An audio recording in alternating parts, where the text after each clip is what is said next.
일단은 관세 평가하는 OT 시간에 좀 간략히 설명을 드리면 이런 거예요. 우리가 그 모든 물건을 우리나라로 들어올 때, 우리나라로 들어오는 걸 이걸 우리가 수입이라고 배웠잖아요. 이렇게 수입을 하게 되면 그 내국 소비세법에서 이런 거 배웠죠. 소비지국 과세 원칙 이런 거 배웠던 거 기억나세요? 소비한 국가에서 과세를 하는 게 원칙이에요. 그게 조세의 대원칙 중에 하나잖아요. 소비지국 과세 원칙. 근데 관세도 똑같아요. 이렇게 우리나라에 수입을 하게 되면 우리나라에 들어오는 순간 우리나라에서 소비, 사용 이런 것들이 있으면 세금을 내야 돼요. 그게 바로 관세야, 관세. 그래서 이 관세는 수입에만 한정이 된다. 그래서 이렇게 나가는 걸 우리는 수출이라고 하잖아요. 그래서 이런 수출에 대해서는 따로 부여하지 않아요. 이렇게. 그래서 이 수입에 대해서만 이야기하는데 결국은 이 관세 평가라고 하는 거는 이 수입 물품에 관세를 부과하는데 이 관세를 부과하는 과정에서 일부를 담당하는 거예요. 그래서 과세 가격이라고 하는 거. 과세 가격을 결정하는 일련의 절차를 관세 평가라고 이렇게 부를 거예요. 이건 뒤에서 다시 이제 설명을 드릴 건데 OT 시간이니까 간단히만 가볍게만 들으세요. 그래서 과세 가격을 결정하는 일련의 절차를 관세 평가를 하는데 이거를 과목화 시켜놓은 게 관세 평가라는 과목이에요. 그러다 보니까 이 뭔가를 결정을 해야 되는 절차적인 부분이 있어서 두 가지의 특징이 나옵니다. 두 가지 특징. 첫 번째가 거래 상황을 주어줘요. 거래 상황을.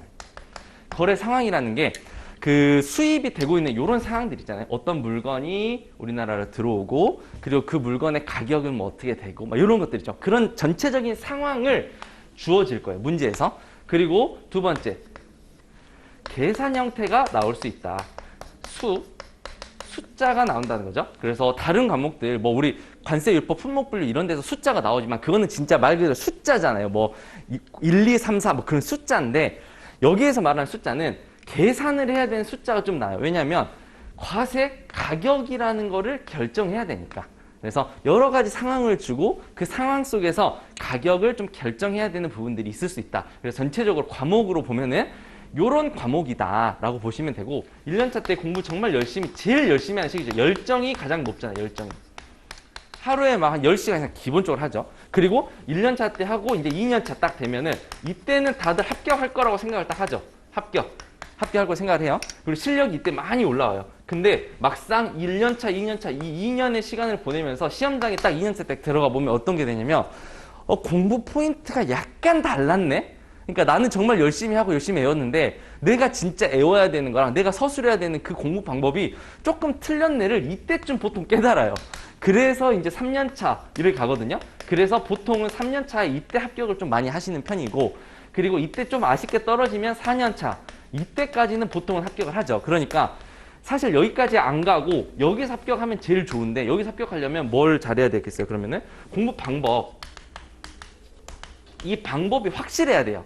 이 방법이 막 여기저기 막 왔다 갔다 이렇게 하시는 게 아니고 지금 딱 정해가지고 뭐 절대 바꾸지 말라 이런 게 아니고 정확하게 공부 방법을 캐치를 딱 한 다음에 그 방법에 맞게 쭉 가야 돼요. 그래야 한 번에 딱 가거든요. 그래서 이렇게 세팅을 처음에 잘 해놓으면 2년차, 1년차, 2년차 요때 이제 합격하신 분들이 정말 많이 있어요. 그래서 지금 저번에 여기 앉아 계셨던 분인데 저랑 처음에 이렇게 딱 여기 와셔가지고 이렇게 세팅을 처음에 한 게 있어요. 과목부터. 그래서 관세법, 품목분류 이런 것들은 어떤 식으로 하면 좋다. 관세평가는 어떤 결과값을 가지고 가야 된다.